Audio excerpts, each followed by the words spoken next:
We're calling this one the Convergence bit. The Convergence, what are we talking about? Well, I didn't want to do something that was just so elaborate and so confusing that you didn't know where to look. I wanted you to be able to lead into the concho. The concho is a big focal point. It's the big focus of attention and detail that's going on here with this. Is there a lot going on? Yeah, there is an awful lot going on, and I can't help it. That's just the way I go. I get excited and I get to drawing, and I will tell you this is one of my favorite pieces in this year's show. The first off, you talk about the architecture and the function of what's going on. I wanted to take a bit that our Western performance horse world would look at and really want to use. It's very important to me that when I create these pieces for these shows, I have somebody in mind and something in mind that has a purpose and a reason for creating what it is. This is a bridle bit and is intended to go in a horse's mouth, and I hope that the professional trainers of the world look at this, any horseman of the world look at this and go, dang, wish I could ride old Dobbin in that bit.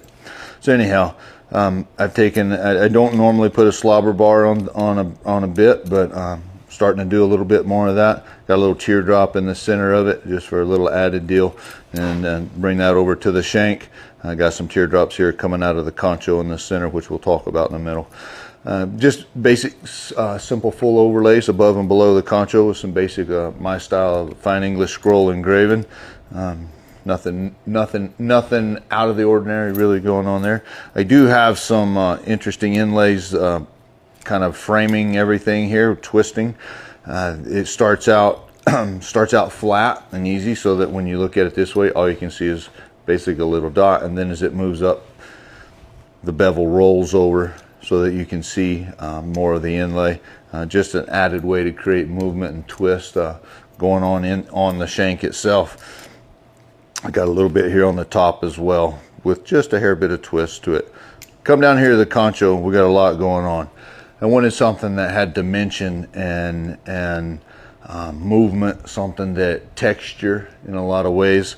I didn't want it to be just my normal fine English scroll. I wanted to create some borders and some areas of interest, but it wasn't all about the English style engraving or the Western bright cut or what we're normally doing. I was really trying to get out of the box and then create some interest in something that was fresh and exciting, but not get so far out of the box that it didn't look like a bridle bit, or it didn't look like something that we would enjoy as a viewer in our Western culture. So what I did is the flange is always a very difficult place to engrave. It's small. There's just not a lot going on. So I took the opportunity to add an awful lot of gold dots and a lot of gold beads to secure the concho. So is the concho secured on? Yes, very well.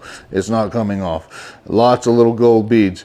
And then I added a nice little silver bead dot in between each one of those that's punched in the silver.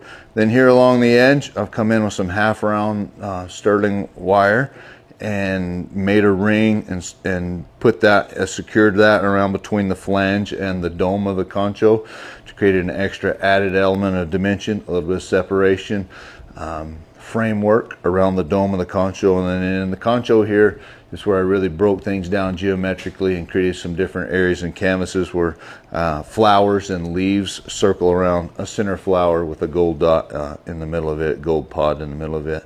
Kind of played with some of my engraving. I learned some shading techniques and things on here that'll be difficult to see, but it was a lot of fun for me and a way to create depth and dimension in a flat surface here with the flowers and conchos.